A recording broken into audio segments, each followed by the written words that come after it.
serentak dia dengan isterinya itu dengan mak saudara dia. Ini adalah tambahan daripada apa yang telah disebutkan oleh Allah SWT dalam Al-Quran. Dalam Al-Quran Allah Ta'ala kata wa antajma'u serentak satu masa dengan dua orang beradik, maka hak ni pun termasuk di bawah menghimpunkan di antara dua beradik juga.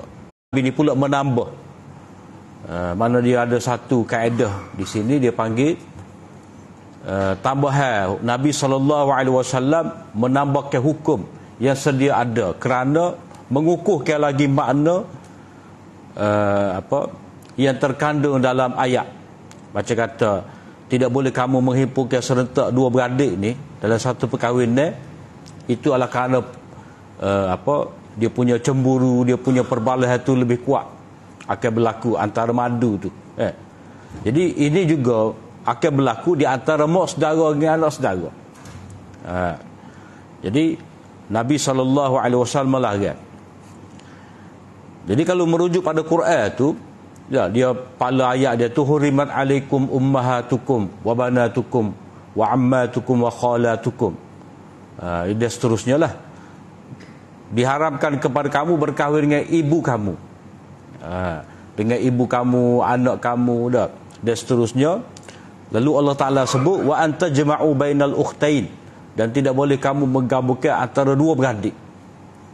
Dua beradik tak boleh serentak dalam satu perkahwinan. Yang ni dua beradik tidak boleh berkongsi. Selama kecek pada Nabi, dia kata lastu bimukhliyatin, aku ni tak serebut seorang tuah menjadi isteri Nabi SAW. Aku nak juga orang yang mendapat tuah seperti aku ni adik-beradik aku. Nawarkan kepada Nabi adik-beradik dia untuk jadi ummahatul mukminin. Dah. Maknanya fatanya ia deki. Tapi tidak, dia oleh kerana Nabi ni, dia nak adik-beradik dia ni dapat tua seperti mana dia. Jadi Nabi kata mana boleh. Walaupun sebab kepada larangan itu tidak ada, maknanya punca dia punya hikmah. Larangan itu kerana perbalahan itu lebih mudah berlaku. Dan bila berlaku perbalahan lagu ni keluarga terdekat. Kalau kita nikah dua orang isteri, seorang ni orang mana dah, orang Kota Baru seorang lagi orang Kuala Kerai, tak ada orang ke apa. Dia kalau dia balas dua tu pun dia tak pergi, tak ada melibatkan apa-apa hubungan silaturahim, sebab dia dua tu bukan ada orang ke apa, tak ada kena mengena. Jadi kalau balas pun setakat gitu je. Hak ni kalau dia balas dia beradik, balas dengan mak dara, susah. Akan menyebabkan perbalahan yang akan tarik lah. Adik-beradik dia, anak saudara dia, orang lain ke apa, semua sepupu dia, jadi balas tu lebih teruk lagi. Tapi hak dalam kes Nabi ni, walaupun dia sendiri menawarkan adik-beradik dia kepada Nabi, Nabi tetap tak sih. Kerana apa? Kerana jelas hukum daripada Quran itu tidak boleh gabung. Jadi Nabi SAW kata di sini tidak boleh dihimpunkan dalam satu nikah ni. Ini kalau berlaku juga maka batal lah. Batal perkahwinan tadi. Batal hak kedua lah, hak lewat sekali batal. Dia tidak sama seperti kes kalau seorang memeluk Islam. Katalah dia dalam agama dia dulu ada 10 orang bini. Bila dia masuk dalam Islam, dia pilih pak sahaja. Pak ni hak mana? Dia pilih pak terawal ke ataupun pak yang dia sukai. Maka hadis Nabi SAW kata, kamu pilihlah pak. Jadi pilih pak tu Nabi SAW tidak memperincikan hak mana terakhir ke, hak mana terawal ke, hak mana ya kamu nak kena yang mana. Pilih pak saja. Hak ne baki tu kena fasah. Automatik, tak boleh dah. Tak boleh buat bini, setakat pak aja. Jadi dalam kes ni kalau orang tu berkahwin juga, maknanya kalau dia tak tahulah contoh dia tak tahu bahawa dua ni rupanya mak saudara dengan anak saudara, berlaku perkahwin dia. Dah. Jadi pada ketika tu hak terakhir tu kena fasah lah. Automatik kena fasah. Fasah ni maknanya tak perlu cerai lah.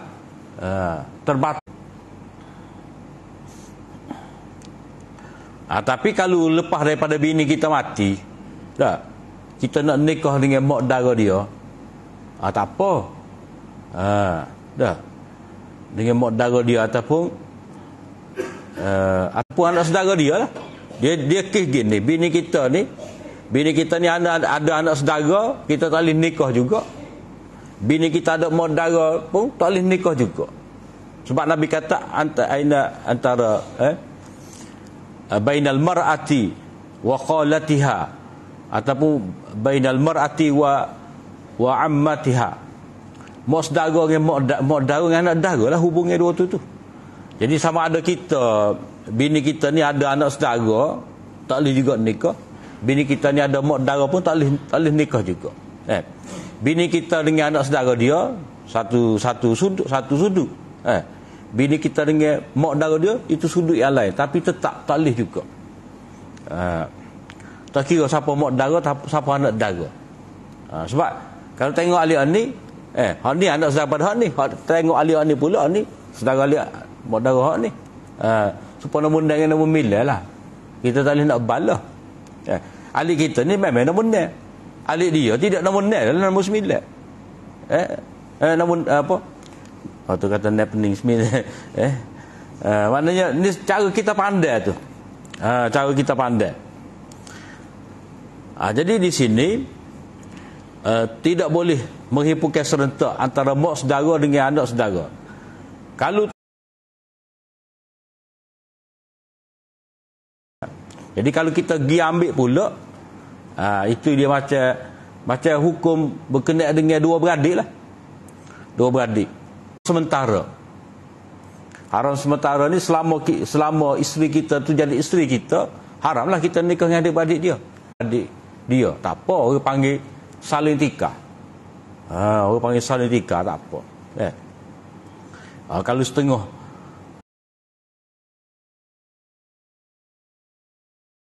adik-beradik rasa macam adik-beradik, tapi hukum tu sejak daripada awal nikah sampai akhir nikah tetap bukan sebagai adik-beradik. Sebab ipar ni bahaya. Orang yang terlalu rapat dengan ipar ni, dia tak boleh. Walaupun kita tak adik bini kita je, adik bini kita pun tak boleh. Adik bini kita ke ataupun kakak ipar kita ke, dia hukum dia macam ajnabi lain. Walaupun haram berkahwin, tapi haram tu semasa kita dengan isteri kita ni suami isteri. Kalau dah cerai, kalau dah mati, maka bolehlah nikah dengan ipar tu. Jadi tak boleh nak rapak sangat. Tak boleh nak apa lagi nak bersendirian. Habis itu.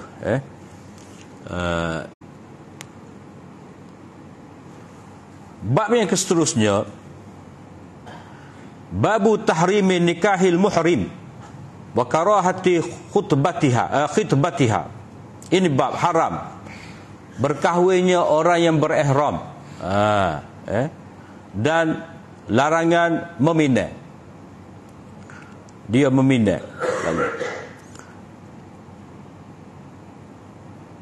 Hadis Ibnu Abbas radhiyallahu anhuma anna Nabi sallallahu alaihi wasallam tazawwaja Maimunata wa huwa muhrim.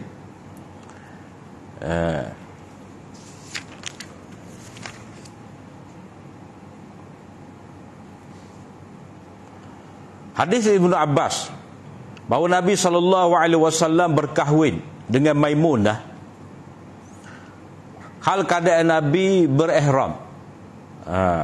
Jadi hadis ni dia ada perbincangan. Kalau kira Ni benda yang boleh dibahas lah, mengapa pengarah kita ni letak hadis ni di sini. Tapi tak apa.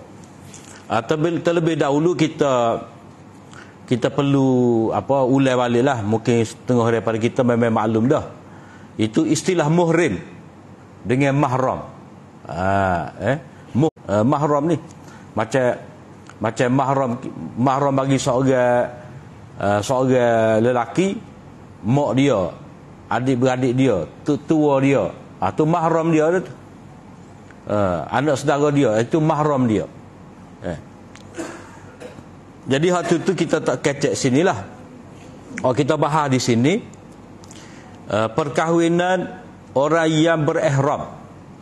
Orang berihram ni orang yang pakai kain ihram lah, dalam keadaan dia nak buat haji ataupun nak buat umrah pun dia telah sesat. Sebelum sempat tahallul. Dah. Macam contoh, orang tu lepas daripada dia sa'i, dah. Lepas daripada sa'i, selesailah umrah dia. Dah. Cuma dia belum tahallul lagi, dia belum gunting rambut ataupun dia belum bercukur lagi. Lepas dia tak sabar nak nikah.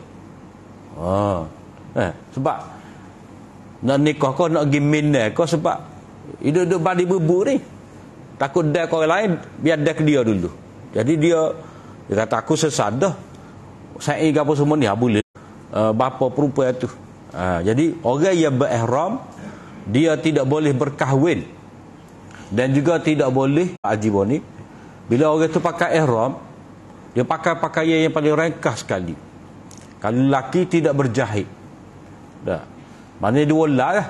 Kain izar, kain sarung untuk buat haji, pergi menemui untuk mencapai redha Allah Taala, untuk buat tawaf ke apa semua ni, buat dunia, kita hanya pakai pakaian yang paling ringkas sekali. Selipar je pakai. Ia menampakkan jari-jari. Kepala tak boleh tutup. Minyak tak pakai, minyak wangi tak pakai. Sya'sak, ghurbat dalam keadaan. Mana dia lebih lah. Dia bercanggah dengan maksud tadi. Jadi apa syariat lari kita daripada pakai minyak wangi? Sebab pakai minyak wangi ni dia bukan dimah. Mana kalau nak ngorak orang pakai minyak wangi. Kalau orang tu nak pergi nak berhubungan dengan isteri dia, dia akan pakai minyak wangi, pakai macam-macam lah. Jadi itu adalah dawa'i syahwat. Itu adalah pendorong pada syahwat.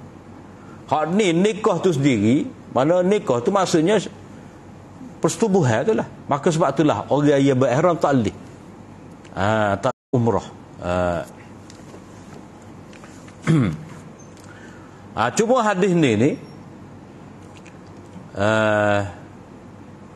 hadis ni dia ada dua periwayatan sebenarnya. Dalam bab ilmu hadis ni dia panggil mukhtaliful hadis. Dia ada mukhtaliful hadis. Satu cerita yang sama tetapi diriwayatkan dengan bertentangan. Nabi berihram. Tetapi dalam riwayat daripada Maimunah sendiri, Maimunah bintil Haris, dalam riwayat Muslim daripada Maimunah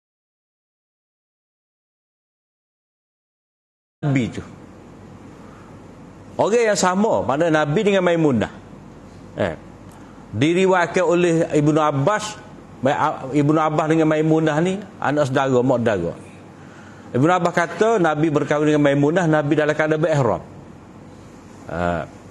Maimunah sendiri kata aku berkahwin dengan Nabi, Nabi halal, Nabi dalam keadaan tidak lagi berihram. Itu dia panggil dua hadis yang bertentangan. Dalam sains hadis dia panggil mukhtaliful hadis. Jadi dua hadis yang bertentangan ni kena cari jalan, iaitu dia panggil kaedah tarjih. Kaedah tarjih. Kaedah tarjih kita pilih lah. Kita rasa hak mana lebih berat, hak mana lebih munasabah, sesuai dengan kedudukan Nabi. Sebab apa? Sebab Nabi SAW ada dalam hadis yang lain, Nabi kata la yankihul muhrim wala yunkih. Orang yang berihram dia tidak boleh berkahwin dan dia tidak boleh mengahwinkan. Maknanya dia jadi wali. Dia jadi wali tak boleh.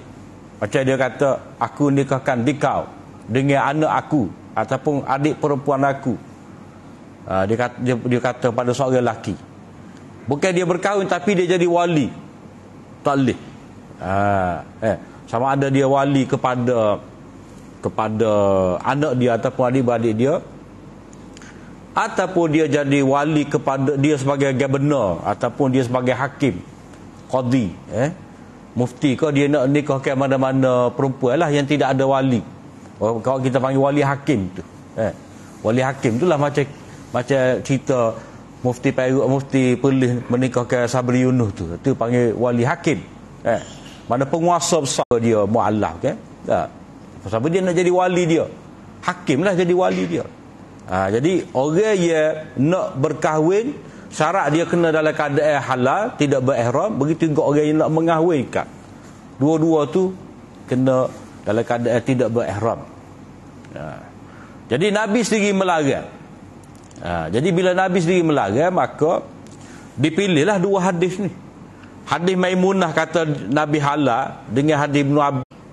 Kalau mengikut majoriti ulama, dia kata hal lebih kuatnya Nabi SAW dalam keadaan halal.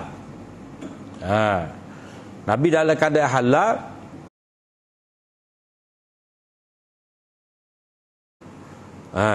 Ibnu Abbas. Ke mana kita nak pakai?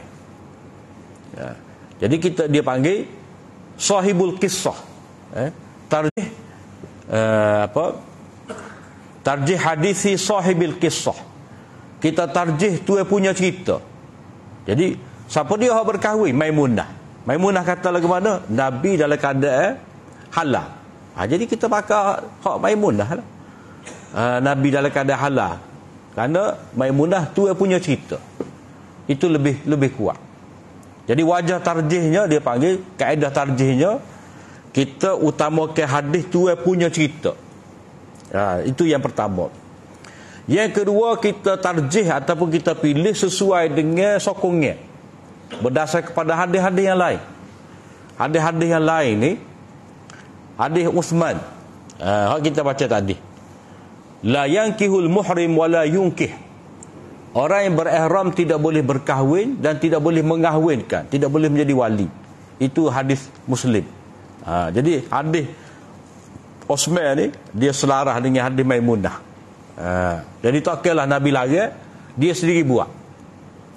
Kita nak terima boleh. Ada juga ulama yang kata berkahwin ketika dalam keadaan berihram ni boleh juga. Boleh juga. Ada juga yang berpendapat boleh juga berkahwin dalam ketika berihram, dengan mengatakan bahawa perkahwinan tadi dihadiri oleh Ibnu Abbas. Ibnu Abbas. Biasanya perempuan ni dia tidak hadir dalam majlis perkahwinan, bukan syarat pun. Bukan syarat pun. Kalau kata perempuan tu dia tak boleh tabir. Lelaki dengan wali ni, dia akad nikah dua tu je. Dia akad nikah dua tu je. Tak apa walaupun tidak disaksikan oleh pengantin. Honaknya pengantin tu ada. Honaknya pengantin tu ada. Apa pentingnya antara wali dengan pengantin lelaki tu ada. Lepas tu ada saksi lah. Itu hak syaratnya. Jadi Damun ni kata kemungkinan Maimunah tak ada. Sebab itulah dia kata Nabi halal. Ibnu Abbas pada ketika tu umur budak lagi. Perkahwinan ni kalau tak silapnya pada tahun yang ke-8. Perkahwinan Nabi SAW dengan Maimunah ni pada tahun yang ke-8.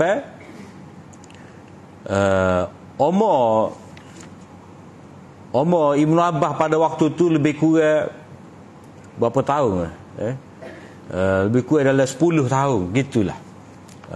Budak-budak lagi. Jadi pada waktu tu urusan perkahwinan ni kita kira adalah urusan orang tua. Orang tua tu dia lebih tepat mengetahui keadaan. Sebab kadang-kadang mungkinlah dah Nabi pakai ihram lagi. Dah. Umrah tu sudah umrah sudah atau saya guti rambut dah, atau saya cukur tu dia ada lagi bojeng. Dah. Dia ada lagi bojeng dia tu. Mungkin dia marah. Dia kata hamba tahallul dah. Dah. Sebab apa? Sebab tahallul ni hak syarat dia gunting rambut ataupun cukur. Tukar kain tidak jadi syarat. Tukar kain. Kita pakai kain ihram lagi. Esok kita nak pakai kain ihram lagi pun boleh. Dah. Tapi tak boleh lah. Dia boleh tawaf di mataf. Dah. Orang nak tawaf sunat tu dia kena nak tawaf lain. Jadi dia nak mudah jadi pakai ihram nyaman. Tak boleh lah. Jadi dalam masalah ni ulama mentarjih bahawa Nabi SAW telah pun bertahallul. Kenapa? Kerana yang pertama sesuai dengan hadis Uthman. Nabi sendiri lagi. Takkanlah Nabi buat apa benda. Yang ketiga, Maimunah tu yang punya cerita. Tu yang punya cerita dia lebih mengetahui sebab dia yang berkahwin dengan Nabi, bukan Ibn Abbas.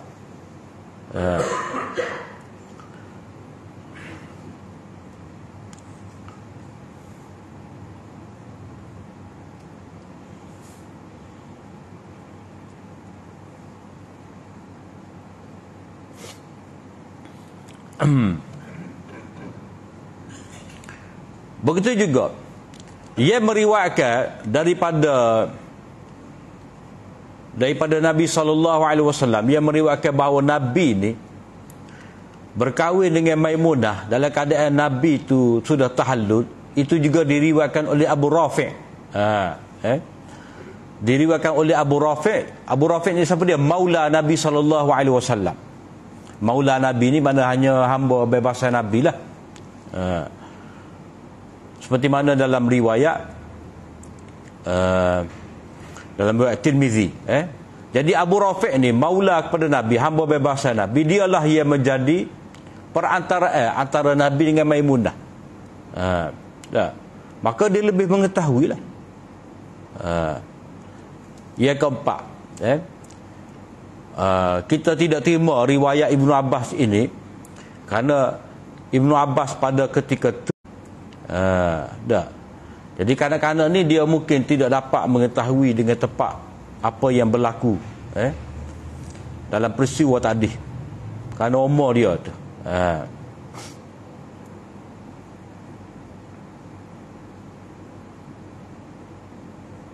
Itu Nabi SAW berkahwin dengan Maimunah tu ketika Nabi telah pun tahallul. Itu ia lebih kuat. Jadi kira-kiranya riwayat ni hadis Ibnu Abbas ni dah, walaupun sanad dia sahih tapi matan dia tu tidak mahfuz. Kalau kita belajar ilmu hadis ni, dia ada hadis ni mata dia sahih, sanad dia sahih. Masalah hadis ni sanad dia sahih tetapi mata dia tu tidak sahih, tidak mahfuz. Mana dia tidak selarah dengan hadis-hadis yang lain. Jadi ada juga hadis ni dia tahu tazawwaja Maimunah wa huwa muhrim, mana Nabi SAW berkahwin dengan Maimunah, iaitu muhrim tu dengan mana Nabi berada di tanah haram. Berada di tanah haram. Jadi berada di tanah haram ni boleh nikah. Hatalihnya berkahwin ketika berihram. Itu tak boleh. Kalau dia berkahwin tanah haram tak apa. Kita nak nikah di Mekah tak apa. Ada kan buat ni nikah di Kaabah.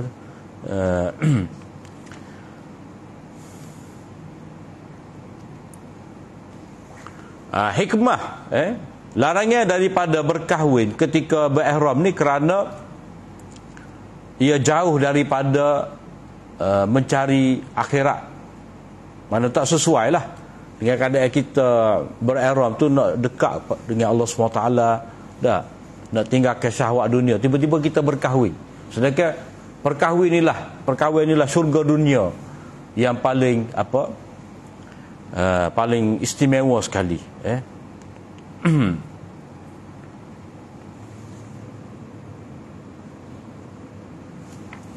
Kemudian hadis berikut, babu tahrimil khitbati ala khitbati akhihi hatta ya'zana atau yatruk.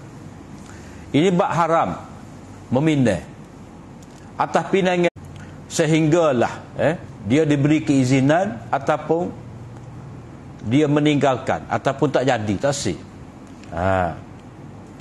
Iaitu kita tahu dah tu tunai orang, kita pergi mindah pula. Tak boleh.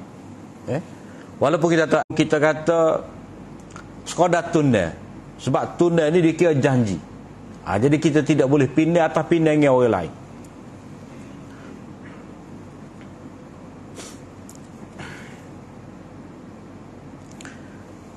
Tapi kalau perempuan itu tadi dah nak baca taksir, tak kira lah 3 hari buat keputusan. Tak ada ni naik rumah orang lain pula. Habis rumah naik. Tu payah tu milih dia, bakal dia cari bini tu, dia macam beli spek komputer ni. Nak RAM setara ni, dia punya memori gini, motherboard gini, macam-macam. Dia tak boleh nak buat lagu tu. Dia kira ada nakak juga je. Hadis Ibn Umar radhiyallahu anhu kana yaqulu nahan Nabi sallallahu alaihi wasallam an yabi'a ba'dukum ala bai'i ba'd. Nabi sallallahu alaihi wasallam melarang daripada belian atas belian saudaranya. Dua orang ni tengah jual beli dah. Peniaga ni kata harga hak ni 50. Mana baju ni harga 50 riyal. Kawan tu seluk poket dah. Nak ambil piti 50 riyal, kawan ni mari. Hamba bayar 80 riyal. Tak boleh. Tak boleh, kita telah kucar. Kita telah kucar jual beli orang. Begitu juga pembeli tadi, penjual tadi pun tak boleh juga. Orang tu bunyi, orang tu nak bayar 80 riyal dengan saudaranya. Tak boleh. Dia kena tunggu. Hatta yatrukal khatib qablahu au ya'zana lahu al-khatib. Jadi dia tidak boleh pindah atas pindangan saudaranya ni tak kira lah. Maksud saudaranya ni sama-sama Islam. Sama-sama Islam. Sehinggalah orang meminang tadi tak jadi. Dia tak ada. Berasa tak apa kena. Dah. Berasa tak apa kena. Macam-macam lah alasan dia tu. Tak jadi. Au ya'zana lahu khatib, ataupun hak minda tu tadi dia kata dia mungkin teralah kawan kita tengok dah. Dia mau nak gigi. Jadi tak sungguh lagu ni. Dah. Dia tak sungguh. Maknanya dia kata kalau dia mau nak pergi minat juga pergilah. Dah. Maknanya dia pun macam tak berminat juga dengan perempuan tadi. Mana dia perluan kepada orang lain. Jadi kalau alik orang Tina ni, kalau jenis lagu ni tak sungguh ni. Dah. Ikut awak lah. Nak terima saya kata si. Bunyi macam kata khitbah akhihi. Khitbati akhihi. Khitbah akhihi. Saudaranya. Maknanya kita jangan kacau pinangnya orang ni. Mana jangan potong lain orang. Jangan potong lain orang. Kita kena tunggu gilir queue. Nak tunggu dulu. Nanti dia jadi kodak dua tu. Kalau tak jadi boleh lah kita nak masuk. Itu pun belum tentu setuju. Ini babu tahrimin nikahi syighar wa butlanihi. Hadis Ibn Umar radhiyallahu anhu anna Rasulullah sallallahu alaihi wasallam naha anis syighar. Nabi larang daripada perkahwinan secara syighar. Asal mana syighar ni? Anjing ni bila ia nak kecing, ia akak kaki dia. Tu dia panggil syighar. Jadi Nabi larang perkahwinan cara lagu ni. Lagu mana? Asy-syigharu an yuzawwija ar-rajulu banatahu ala an yuzawwijahu al-akhar ibnatahu laisa bainahuma sadaqun. Itu seseorang itu berkahwin dengan mengahwinkan, seseorang itu mengahwinkan anak perempuan dia tu dengan seorang lelaki, dan lelaki itu mengahwinkan anak perempuan dia tu kepada lelaki tak ada. Di mana tidak ada mahar untuk kedua-dua perkahwinan. Jadi nikah syighar ni dia berlaku lagu ni. Dah. Lelaki ni ada anak, lelaki ni ada anak. Jadi dua-dua lelaki kata ginilah, kahwin jadi natu demo, demo jadi natu kahwin. Dah. Ya gitu. Dah. Lepas tu mahar tak payahlah. Tak payahlah. Demo boleh anak kahwin, kahwin boleh anak demo. Jadi same. Mahar tu dalam bentuk buduk, dalam bentuk kemaluan anak dia. Zalim lah. Mana dia hak utangnya siapa dia? Dia tu. Dia mengahwinkan anak perempuan dia dengan seorang lelaki. Lelaki itu pun sebagai balas. Boleh pada isteri. Dia lagu ni tak boleh. Ini adalah orang kata jual anak ni. Jual anak. Utang ke dia. Anak zalim. Teranaya. Nabi kata laisa bainahuma sadaq, tidak ada mahar. Percuma tak boleh. Tapi kalau dua tu dia kecek, ada mahar tak apa. Ada mahar tak apa. Jadi sebab itulah Nabi buat gambar pihak dia akad tu anak dia lah. Jadi dia jadikan apa yang ada di antara dua kaki anak masing-masing sebagai mahar. Itu hak haramnya, berdosanya. Tak boleh lagu tu. Jadi perkahwinan itu mesti berdasarkan kepada mahar, yang mana mahar tu dimiliki sepenuhnya oleh isteri. Itu hak sebenarnya. Jadi mak pak ni tak boleh gapo. Tak boleh sekarang mak pak tak boleh minta 1/2 ke 1/5 ke daripada mahar tadi, tak boleh, tak ada hak. Tapi setengah negeri tu tak boleh kenawi. Dia tak boleh, dia milik anak. Cuma anak nawi sikit kepada mak pak tu terpulang pada dia lah, tapi tak perlu sebenarnya. Tak perlu. Hak bolehnya dalam Quran kata kalau isteri tu nak bagi kepada suami dia sikit lah, bukan banyak. Ambil semua. Boleh pula. Sikit lah, sekadar lah. Kemudian babul wafa bisyuruti fin nikah, bab menyempurnakan syarat yang melibatkan perkahwinan.